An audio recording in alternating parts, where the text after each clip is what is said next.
July Perry was on trial for his life, but there would be no judge or jury on that dark November night. In his cell at the Orange County Jail, the wounded Perry could hear the drunken screams of the Klansmen demanding his release into their custody. How did things come to this point? Can there be justice for July Perry? July Perry, age 52, was a prominent landowner and labor organizer in Ocoee, Florida. On Election Day 1920, July Perry's longtime friend Moses Norman, also a prosperous landowner, was turned away at the polls. After returning to the polls later that day to demand his right to vote, Moses' life was threatened. He fled to July Perry's house.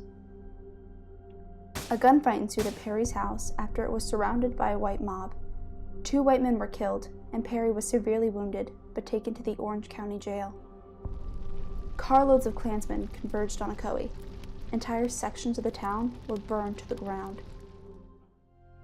There's little agreement about how many people were lynched that night.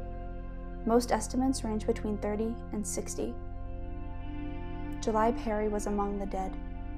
He was dragged out of the Orange County Jail. For 3 days, he hung from a tree in Orlando.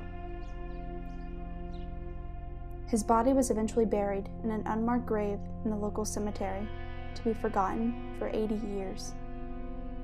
Black people did not return to Ocoee to live until the 1980s, 60 years after the massacre.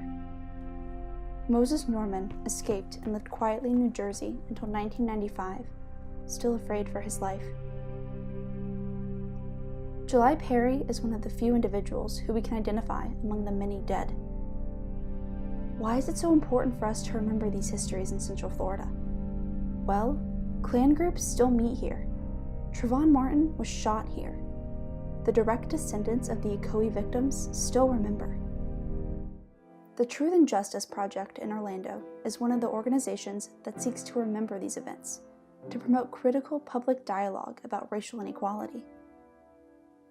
Perry will be remembered on June 21st with a marker ceremony near the Orange County Regional History Center.